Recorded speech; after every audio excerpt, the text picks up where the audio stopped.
Perkenalkan, nama saya Vindi Horinisa, kelas 5B.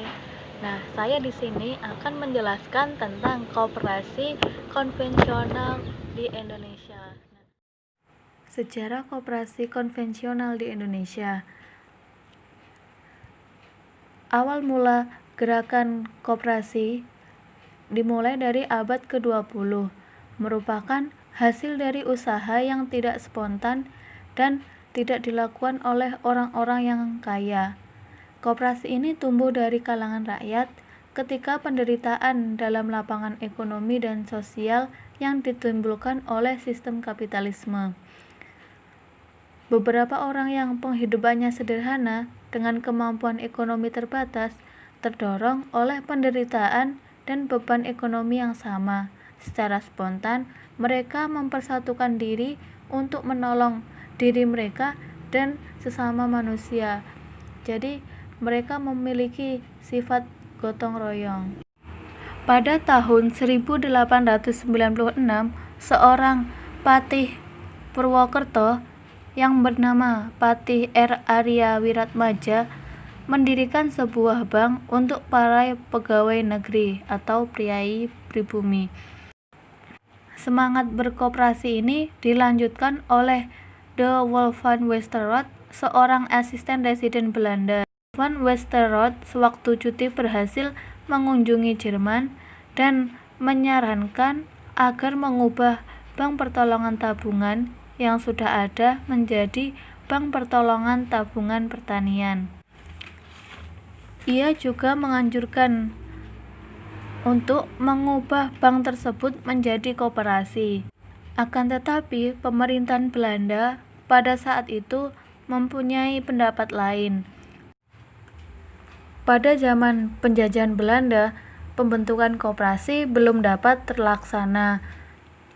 Itu disebabkan karena yang pertama, belum ada instansi pemerintah ataupun badan non-pemerintah yang memberikan penerangan. Yang kedua, belum ada undang-undang yang mengatur kehidupan koperasi. Yang ketiga, pemerintah jajahan sendiri masih ragu menganjurkan koperasi karena pertimbangan politik. Khawatir koperasi itu akan digunakan oleh kaum politik. Pada tahun 1927 dikeluarkan Undang-Undang Nomor 23, yaitu Peraturan tentang Koperasi. Selanjutnya, tahun 1929, Insinyur Soekarno mengobarkan semangat berkoperasi. Pada saat itu, ada 43 koperasi di seluruh Indonesia. Selanjutnya, tahun 1930 dibentuk Urusan Koperasi pada masa kementerian. Tahun 1930 dibentuk Urusan Koperasi pada Kementerian Dalam Negeri dengan tokohnya R.M. Margono Joyo Hadikusumo. Selanjutnya, tahun 1931 telah berdiri sebanyak 172 yang disahkan pemerintah Belanda. Tahun 1939 dibentuk Jawatan Koperasi dan Perdagangan Dalam Negeri oleh pemerintah. Tahun 1940 di Indonesia sudah ada 574 koperasi yang sebagian besar bergerak di pedesaan yang melayani simpan pinjam anggotanya. Pada Kongres Koperasi yang pertama terlaksana pada tanggal 12 Juli tahun 1947 di Tasikmalaya, Jawa Barat.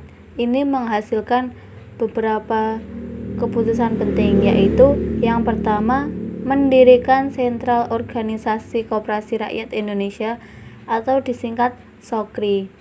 Yang kedua, menetapkan gotong royong sebagai asas koperasi.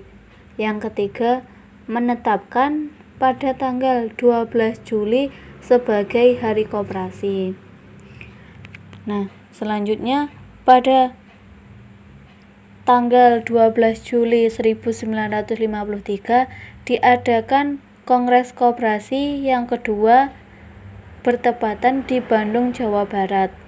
Adapun hasil dari Kongres kedua ini, yaitu dibentuknya Dekopin atau Dewan Koperasi Indonesia sebagai pengganti Sokri. Yang kedua, sebagai salah satu mata pelajaran di sekolah. Yang ketiga, mengangkat Bapak Muhammad Hatta sebagai Bapak Koperasi Indonesia. Yang keempat, segera akan dibuat undang-undang koperasi yang baru. Demikian sejarah koperasi konvensional di Indonesia. Assalamualaikum warahmatullahi wabarakatuh.